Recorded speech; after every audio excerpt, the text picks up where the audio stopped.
السلام عليكم ورحمة الله وبركاته. اسعد الله ایامکم بكل خیر. خداوند روزای شما را به خوبی نصیب کنه که سپری شوند. خب ما در ایرپورت جده قرار داریم. این ویدیو مخصوص برای کسانی که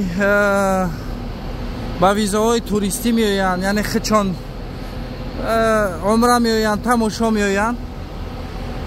در ایرپورت که رسیده لیفت سوار میشه، از همه پایون میایه.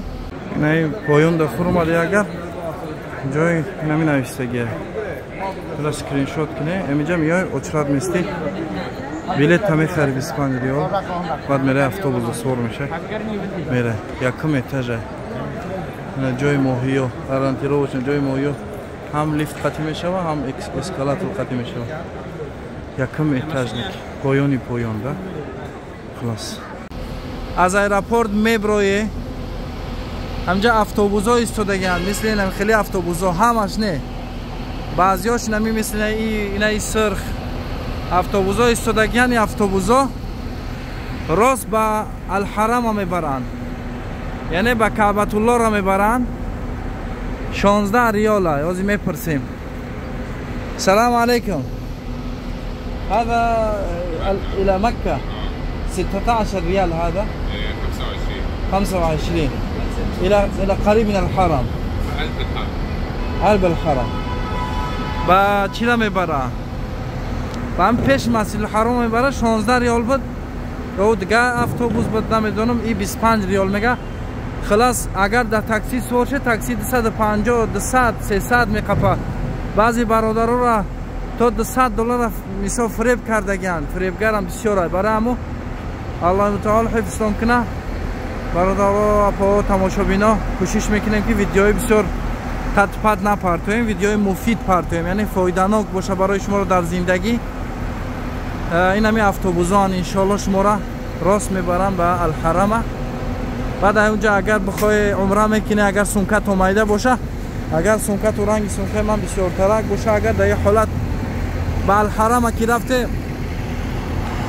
اگر گستینسه نداشته باشه، کدومه که اکنوم کردنی مقصد اومده عمره و قبلی بسیار نداره، اکنوم میکنه، در اون حالت کوشش کنه بنگلادشی ها، مردمی بنگلادش گستینسه های خیلی بزیب هم دارن، گستینسه های غیش با گستینسه های پرستایی دارن، نکی چیزای ساده، گستینسه های ساده که نکی تازه هم دارن، گستینسه های مقصد بدوایمه نیست، نکی تازه که خلاص نرخوش هم بسیار ارزونه. نرخ بسیار وقت ای 10 ریال بقپین، 10 ریال گن 10 ریال. بعد اونا خچو میبردارن تا 20-25 ریال. اگر در غیر رمضان باشه 15 ریال 20 ریال ده یک گستینسه را میگیریم. 20 ریالش هم 6 دلار نمیشوه. خب این همی خیل. بعد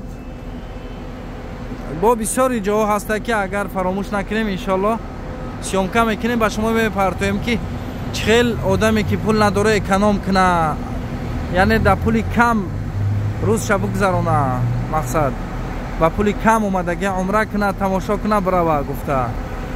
باقی در امان الله باشین برادرای عزیز، تماشابینان محترم، در حق ما دعاگو باشین.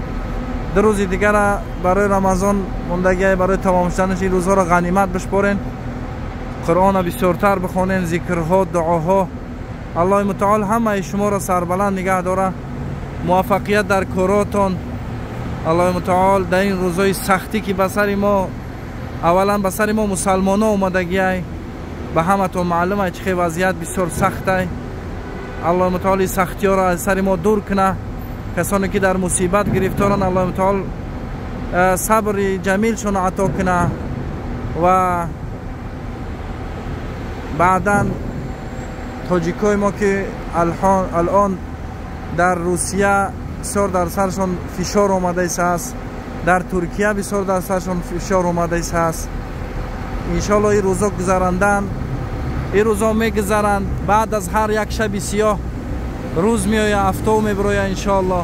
یعنی هر شب سیاه گذرانده، هر سختی گذرانده. ان مع العسر یسرا، ان مع العسر یسرا. الله متعال میگه که فإن مع العسر یسرا، إن مع العسر یسرا، بعد از هر یک سختی آسانی است. خب باقی در امان الله باشین.